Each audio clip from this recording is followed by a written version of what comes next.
trabalho infantil sempre esteve presente na história da humanidade, desde a Idade Antiga, passando pela Idade Média e até os dias atuais, nota-se a utilização de mão de obra infantil.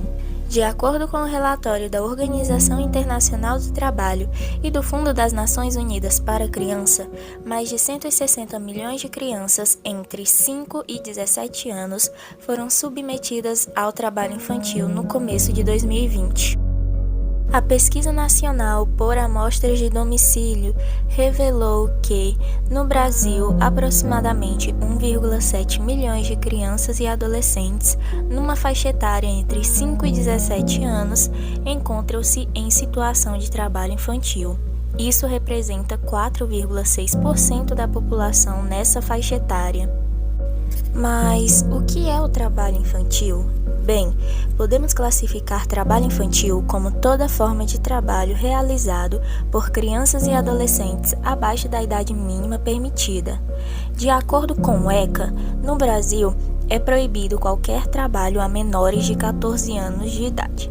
A partir dos 14 anos, só é permitido o trabalho na condição de aprendiz, e dos 16 aos 18 anos, há uma permissão parcial, sendo proibidas as atividades noturnas, insalubres, perigosas e penosas.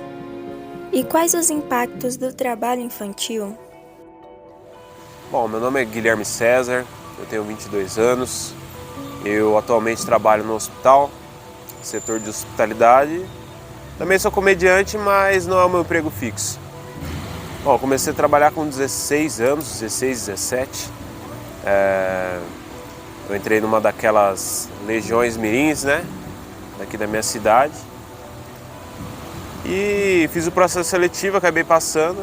Hoje eu sei que tem concurso, processo seletivo para jovem aprendiz até com 14 anos, mas antes eu só consegui com 16. Então foi meio parte de pai e também de pais e também o meu querer de conseguir conquistar minhas coisas também.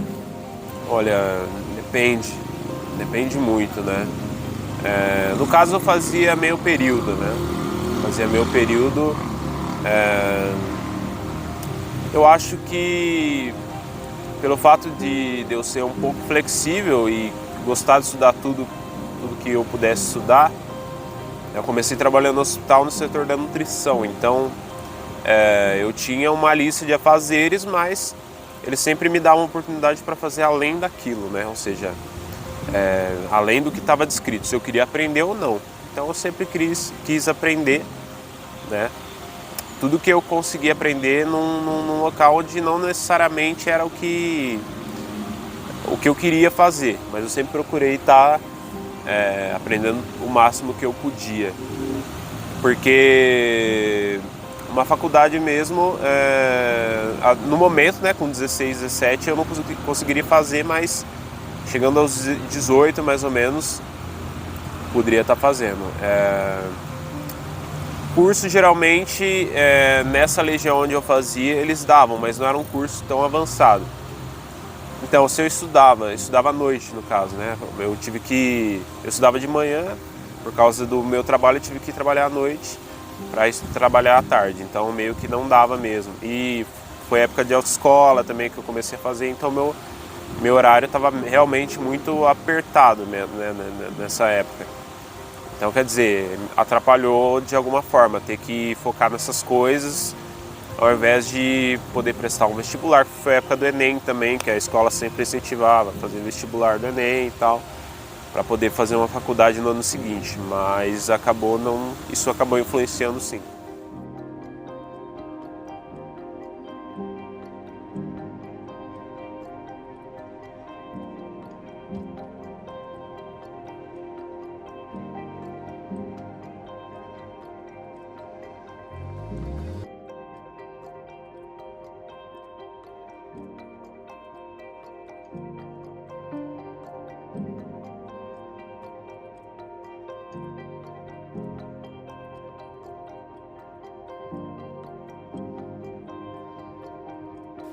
A falta de discernimento sobre seus direitos a novas oportunidades, que deveriam ser garantidos por meios de políticas públicas, dificultam o rompimento do ciclo da pobreza dessas famílias. Como é o caso de Dona Raimunda.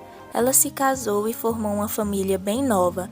Sempre morou na roça e parou de frequentar a escola ainda criança, para ajudar nos afazeres domésticos. Por esse motivo, não conseguiu concluir seus estudos, pois precisava ajudar no sustento da casa. Durante sua jornada de vida, ela trabalhou como dona de casa e também como cozinheira por um pequeno tempo no hospital local onde morava. Atualmente, Dona Raimunda mora em uma cidade no interior do Maranhão e vive de agricultura familiar. Por conta da sua condição financeira, nunca pôde continuar e terminar os seus estudos.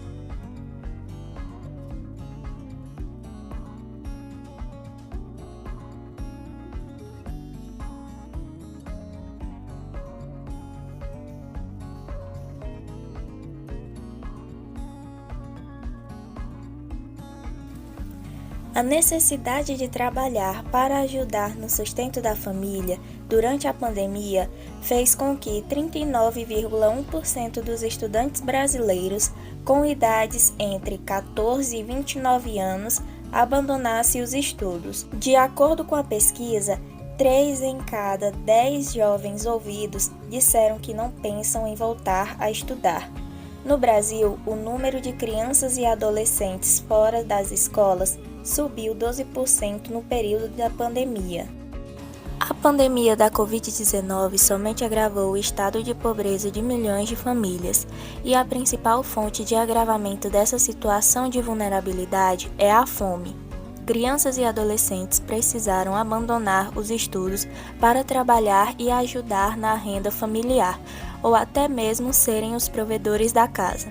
Dessa forma, nota-se a necessidade de implementação de políticas públicas por parte do governo para auxiliar os mais vulneráveis em situação de extrema pobreza, além de incentivar a volta de crianças e jovens às escolas, oferecendo auxílio e bolsas de estudo.